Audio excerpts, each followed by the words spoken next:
नमस्कार, आप देख रहे हैं न्यूज 24। मैं हूं विप्रेश माथुर। पुंछ में सेना के वाहन पर आतंकी हमले में 5 जवानों की शहादत से हर भारतीय का खून खौल रहा है।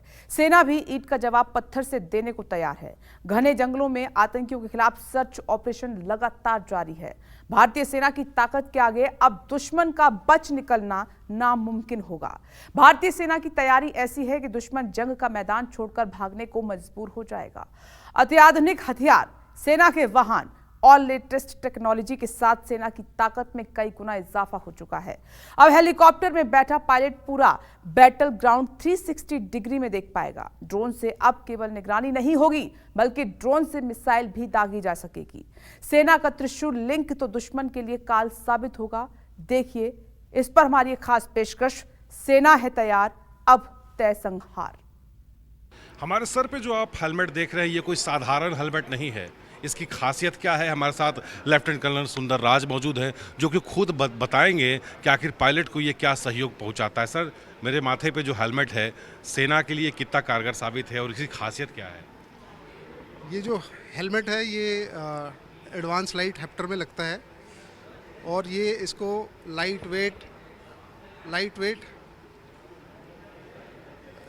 वेट इंटीग्रेटेड हेलमेट कहते हैं।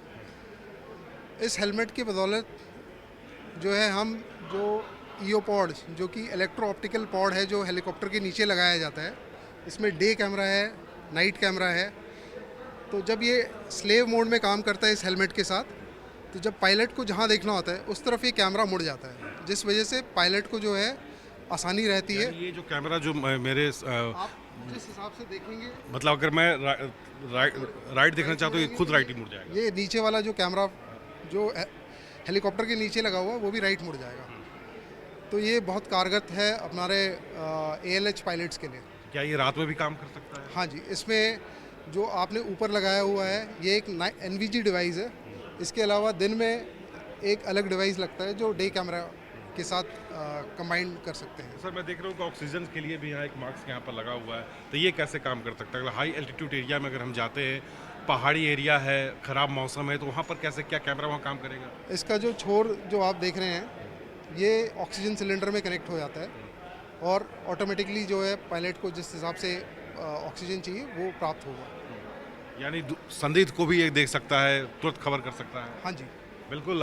जो हेलमेट आप देख रहे हैं, ये हेलमेट पायलट को इस तरह से मदद कर सकता है कि अगर फाइटर पायलट है, अगर निगरानी के तौर पर अंतर्राष्ट्रीय सीमा पर वो अगर मौजूद है और पेट्रोलिंग फ्लाइट से किया जा रहा है, तो इस हेलमेट के माध्यम से उन्हें तुरंत ये जानकारी मिल जाएगी कि दुश्मन कहाँ पर है। साथ ही साथ एरियल के माध्यम से वो फायरिंग भी कर सकते हैं। और जो कैमरा आप देख रहे हैं, ये 360 डिग्री में ये घूम भी सकता है।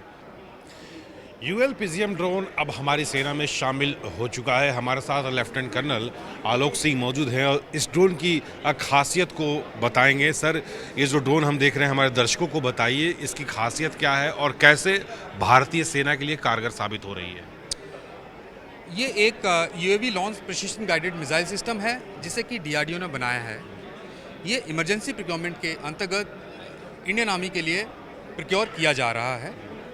ये सिस्टम अपने आप में एक यूनिक सिस्टम इसलिए है क्योंकि इस कैटेगरी के जितने भी ड्रोन अब तक हम यूज़ करते आए हैं, वो ज़्यादातर सर्वेलेंस टास्क के लिए यूज़ होते हैं।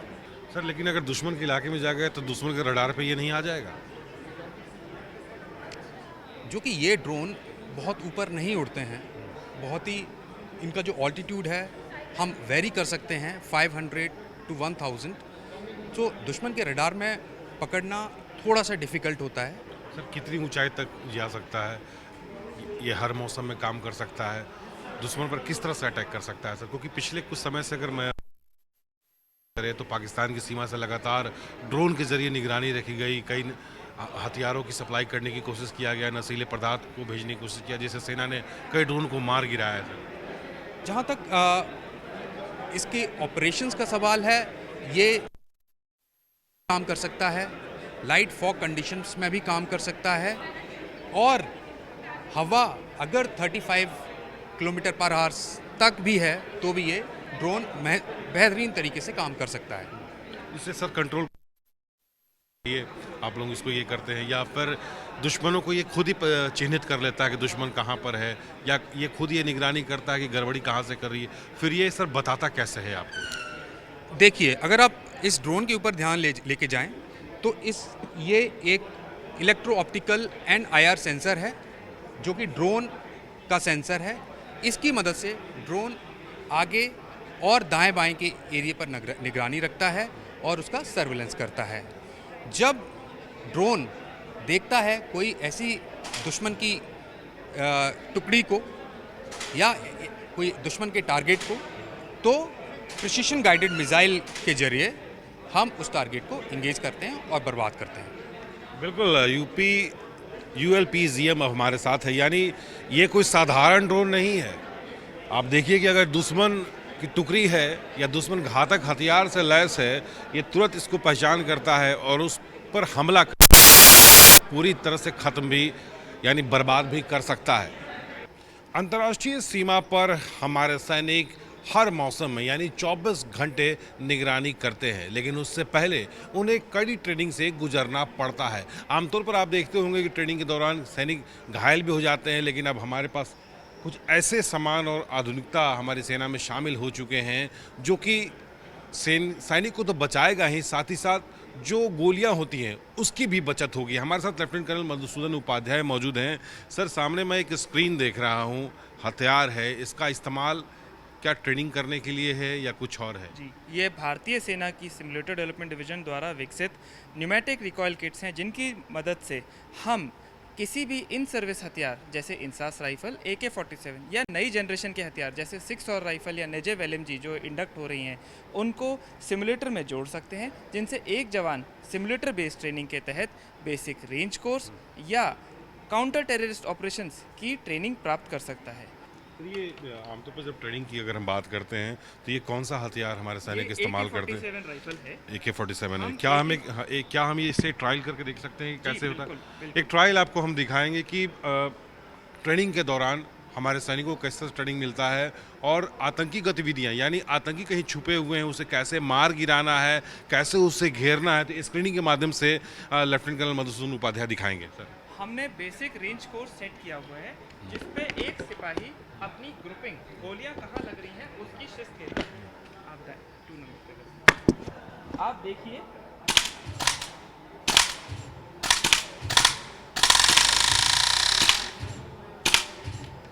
अब आप देखिए मैंने ग्रुपिंग जो बनाई है, एक छोटा सा लाल घेरा बना है जिसमें सारी गोलियां उतारी हैं। एक सैनिक को इनिशियल जब सिखाते हैं तो गोली को निशाना लगाना सिखाया जाता है, जिसमें दोनों टिप्स को अलाइन करके उसे गोली अपनी एक ही पॉइंट पे लगानी होती है। ये सर गोलियों को भी बचत कम होगी सर, जैसे ट्रेनिंग के दौरान गोलियां जब ज़्यादा काटे के नुकसान भी होता है, ये भी होता है सैनिक घायल भी होते हैं, तो क्या इससे भी बचेंगे हमारे सैनिक इस ट्रेनिंग पे? इस ट्रेनिंग से हम काफ़ी हद तक गोलियों की बचत करेंगे, क्योंकि यहाँ पे gas operated compressed pressurised gas की मदद से हम फायरिंग करते हैं। एक भी गोली का इस्तेमाल नहीं होता है। सैनिक अपना खुद का हथियार ला सकता है, उस हथियार को वो हमारी किट और मॉडिफिकेशन के साथ अपनी ट्रेनिंग में सिमुलेटर में लगा सकता है, जिसमें एक लेज़र मॉड्यूल और एक रिकॉयल किट है। बाद में जब वो रेंज पे जाएगा तो अपनी किट वापस लगा के एक्चुअल गोलियों से भी सेम ट्रेनिंग प्राप्त कर सकता है। शुरुआती ट्रेनिंग तो आपको मिल ही रही है, जब आप फील्ड में जाते हैं तो दुश्मन को कैसे घेरना है, दुश्मन को कैसे मार गिराना है, इसकी जानकारी आपको पहले से ही होती है। यानी भारतीय सेना की सफलता का एक और कदम इसे माना जा सकता है। आमतौर पर जब फ्रंटियर सेना को बैकअप सेना के साथ कुछ सामान की ज़रूरत पड़ती है, असलहों की ज़रूरत पड़ती है, या फिर आपदा के समय जब संपर्क टूट जाता है, तो कैसे सेना राहत वहाँ पहुँचाती है, कैसे सेना जो है वहाँ पर छोटे हथियारों को अतिशीघ्र पहुँचाती है फ्रंट के सैनिकों को मदद करने के लिए, तो हमारे पास कुछ ऐसे वाहन अब भारतीय सेना में शामिल हो चुके हैं। हमारे साथ लेफ्टिनेंट कर्नल दिव्यांकित मौजूद हैं जो कि इसकी जानकारी पूरी तरह से देंगे कि आखिरकार ये वाहन है क्या और कैसे ये भारतीय सेना के लिए मददगार साबित हो रही है। सर, आपका न्यूज़ 24 पे बहुत बहुत स्वागत है। जो मैं देख रहा हूँ सर, ये वाहन रस्सी लगा हुआ, पहाड़ी एरिया, सैनिक बने हुए हैं, सर इसकी खासियत क्या है? जनरली ऑपरेशंस के दौरान हमारा सामान ऊपर जाने का सबसे ज़रूरी चीज़ होती है कि समय पे सामान पहुंचे, और जितने जल्दी सामान पहुंचता है उससे लड़ाई पे उतना ज़्यादा हमें फ़ायदा होता है। तो ये एक ऐसा व्हीकल बनाया गया है जो कि एक गाड़ी ही एक इंडिपेंडेंट सिस्टम है, जिससे गाड़ी की पावर से ही ये चीज़ घूमती है, और एक ये पोर्टेबल एरियल केबल में बन जाती है कि जल्दी से जल्दी ग्राउंड पर इस्टेब्लिश होकर पहाड़ी के ऊपर सामान पहुँचाया जा सके। साथ ही साथ ये प्राकृतिक आपदाओं में भी हमारी एजेंसीज़ की हेल्प कर सकता है, जहाँ पे कम वज़न का सामान स्पीड से ऊपर पहुंचाया जा सके। जैसा मैं यहाँ देख रहा हूँ सर, एक मूर्ति जैसा बनाया हुआ है, ये अंतर्राष्ट्रीय सीमा पर हमारे सैनिक मौजूद हैं। इन्हें खाने पीने का कोई दिक्कत ना हो, रोज़मर्रा के सामान की दिक्कत ना हो, क्या वो भी तत्काल मुहैया हो जाती है सर? हाँ जी, ये कंटिन्यूसली रन कर सकता है लगातार, क्योंकि ये राउंड में घूम रहा है तो ये कंटिन्यूसली रन कर सकता है। कितना भी आप सामान कितनी देर तक भी, लगातार घंटों तक आप सामान इसमें ऊपर पहुंचा सकते हैं। तो ये जैसे सीमा पे हमारे तैनात है सैनिक, या फिर कोई लड़ाई चल रही है जहाँ पर ऐसा कुछ है तो हथियार पहुंचाना है, सामान पहुंचाने हैं, तो फटाफट से सामान ऊपर जा सकता है। सर जैसा याद होगा सर, करगिल युद्ध में सर पहाड़ों की लड़ाई बड़ी मुश्किल हो गई थी हमारे। अब मैं जो देख रहा हूँ सर, जो आकृति बनी हुई है, ये पहाड़ है सर, सैनिक हमारे हैं, ये व्हीकल सर नीचे है, तो नीचे से ऊपर सामान पहुँचाने में क्या कितना वक्त लगता है सर, और कितने आसानी से पहुँच सकता है, और एक बार में सर कितना सामान जा सकता है? जैसा ये मैं ट्रॉली देख रहा हूँ, कितना सामान जा सकता है? देखिए, जो आपने कारगिल का एग्जांपल दिया, आमतौर पे यही होता है कि सामान ऊपर जाने में सबसे ज़्यादा समय लगता है। सैनिक ऊपर पहुंच जाता है, बट उसको पीछे से लड़ने के लिए, लड़ाई चालू रखने के लिए सामान की, हथियार की, राशन, मेडिकल सप्लाईज़ की ज़रूरत होती है। तो वही सप्लाई इस इक्विपमेंट से जल्दी पहुँचाई जा सकती है।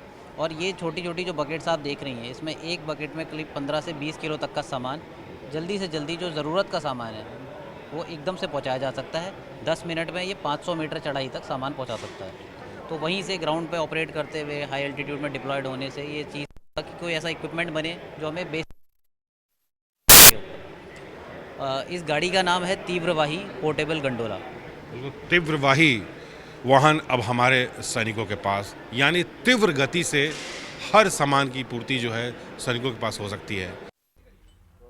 सेना के पास अभी एक अत्याधुनिक वाहन मौजूद है। हमारे साथ लेफ्टिनेंट कर्नल अंकित गुप्ता मौजूद है, और इसकी खासियत पूरी बताएंगे कि भारतीय सेना के लिए ये कैसे सहायता प्रदान कर रहा है। सर, ये व्हीकल मैं देख रहा हूँ, मैं बैठा हूँ, आप ड्राइविंग सीट पर हैं, इसकी खासियत क्या है, हमारे दर्शकों को बताइए। High mobility reconnaissance vehicle our mechanised forces के द्वारा ये प्रोक्योर करी गई है। हमारे नदर्न बॉर्डर्स में डिप्लॉयड मैकेनाइज्ड फोर्सेस के द्वारा ये गाड़ी एनिमी के दुर्गम इलाकों में रिकॉनेसेंस और सर्वेलेंस के टास्क को अंजाम देने के लिए उपयोग में लाई जाएगी। इस व्हीकल की खासियत ये है कि इसके ऊपर कोई भी अत्याधुनिक हथियार और सर्वेलेंस उपकरण को माउंट करके एनिमी के इलाके में अपने टास्क को अंजाम देने के लिए हमारी मैकेनाइज्ड फोर्सेस प्रिपेयर रह सकेंगी। इस व्हीकल की payload capacity 1.5 ton, protection 7.62 mm ball के अगेंस्ट है। इस व्हीकल में central tyre inflation system, inertial और जीपीएस नेविगेशन सिस्टम और 7.62 mm मैग माउंटेड प्रोवाइड करी गई है। उसके अलावा automatic transmission system, traction control system और हिल होल्ड असिस्ट इस गाड़ी को एनिमी के किसी भी इलाके में जाकर अपने टास्क को अंजाम देने के लिए उपयुक्त बनाती है। इस इमरजेंसी प्रोक्योरमेंट के दौरान इस गाड़ी को हमारी मैकेनाइज्ड फोर्सेस जो नदर्न बॉर्डर्स में डिप्लॉयड हैं उनके लिए प्रोक्योर किया गया है। सर, ये क्या पूरी तरह से मेक इन इंडिया और सर किसी भी सड़कों पर या पथरीला हो, बंजर ज़मीन हो, पानी जमा हो, क्या ये चल सकता है, और इसकी स्पीड क्या है? इस गाड़ी को किसी भी टेरेन और किसी भी इलाके में ड्राइव करने की उपयुक्त क्षमता इस गाड़ी के अंदर मौजूद है। 30 डिग्री ग्रेडियंट में पहाड़ी इलाके, रेतीले मैदान, किसी भी दुर्गम इलाके में इस गाड़ी को चलाया जा सकता है। इस गाड़ी की मैक्सिमम स्पीड 130 किलोमीटर प्रति घंटा है और ये फोर्डिंग की काबिलियत भी इस गाड़ी के अंदर है। इस गाड़ी में टोटल 4 सैनिक बैठ सकते हैं। इस गाड़ी में तमाम सर्वेलेंस इक्विपमेंट, रेडियो सेट और नेविगेशनल इक्विपमेंट माउंट किए जाएंगे जब यह गाड़ी ऑपरेशन में डिप्लॉयड होगी। उस दौरान हमारी सेनाएं और मैकेनाइज्ड फोर्सेस इस गाड़ी को एनिमी के इलाके में सर्वेलेंस और रिकॉनेसेंस के लिए उपयोग में लाएंगी। तो क्या मतलब क्या दुश्मन पर आप हथियार भी ले जा सकते हैं, फायरिंग भी कर सकते हैं? गाड़ी के ऊपर हथियार भी माउंट किया जा सकता है। 7.62 mm MMG जो इस वक्त इस गाड़ी के ऊपर माउंट है, जो आप देख सकते हैं ऊपर माउंट है।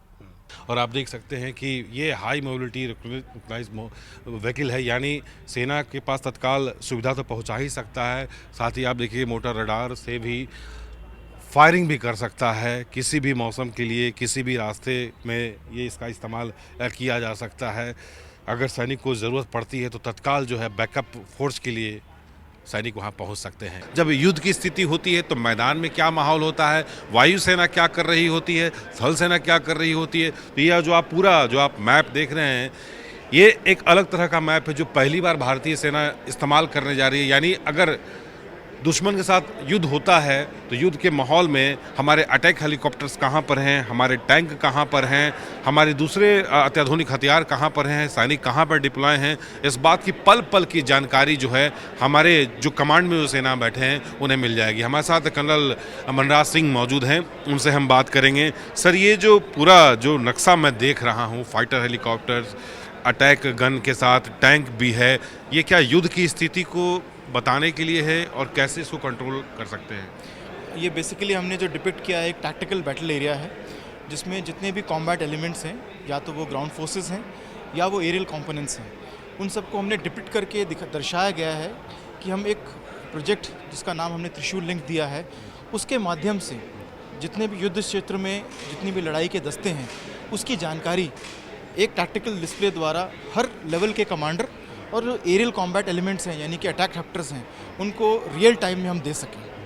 सर, ये देखा गया कि अटैक हेलीकॉप्टर तो अटैक करने के लिए ही है और हमारे जो थल की सेना है, तो क्या ये उसकी बड़ी जानकारी हमारे पायलट को मिलेगी कि कहीं वो अटैक कर रहा है तो कोई हमारे सैनिक पर ना हो, दुश्मन पर जाए, ऐसी कोई जानकारी मिल सकती है? बिल्कुल, जो अटैक हेप्टर में बैठा पायलट है उसके थाई पैड पे ये टैक्टिकल डिस्प्ले मौजूद रहता है और उसकी मदद से वो समझ सकता है अपनी नॉर्मल विजन और जो टैक्टिकल डिस्प्ले है दोनों को अलाइन करके ये समझ सकता है कि जो हमारी निजी फौजी दस्ते हैं वो कहाँ कहाँ पर हैं और जो उसके अलावा दिखाई दे रहे हैं वो इसका मतलब दुश्मन है। ये संभव हुआ है, हमने जो हमारा फ्रीक्वेंसी स्पेक्ट्रम है उसमें एक रेडियो फ्रीक्वेंसी है उसको इस्तेमाल किया है, जिसके माध्यम से ये जो कम्युनिकेशन है जिसमें जो रियल टाइम GPS लोकेशन है वो हम ट्रांसमिट करते हैं, सभी एलिमेंट्स को शेयर करते हैं। और अगर मैं ग्राउंड से एरियल कंपोनेंट के बीच की बात करूं तो 10 से 15 किलोमीटर और सिर्फ ग्राउंड कंपोनेंट्स की बात करूं, एलिमेंट्स की बात करूं तो 3 से 5 किलोमीटर तक का ये कम्युनिकेशन पॉसिबल है।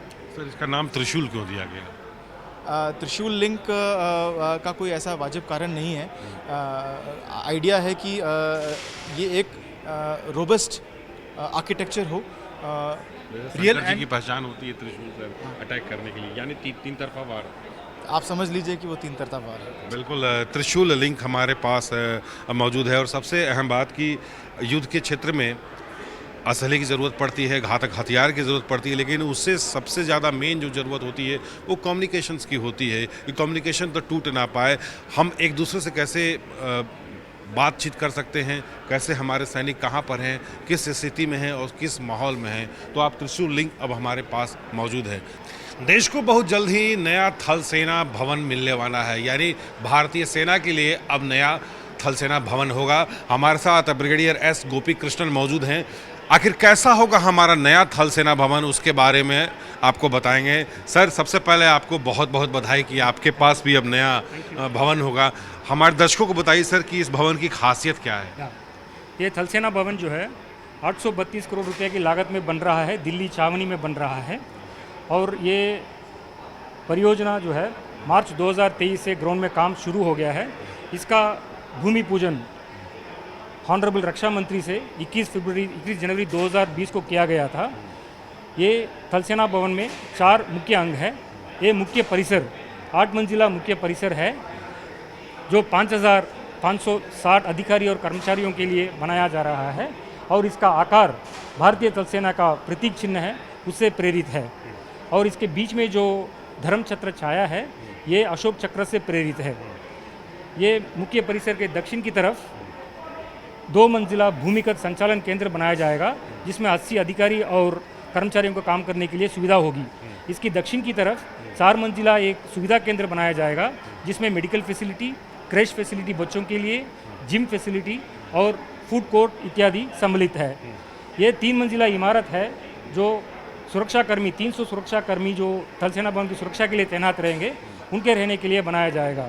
और ये प्रसिद्ध architect CP Kukreja architect limited द्वारा इसका आर्किटेक्चरल डिज़ाइन किया गया है और ये बनने के बाद ये एक आइकॉनिक बिल्डिंग, दिल्ली में एक आइकॉनिक बिल्डिंग कहला जाएगा।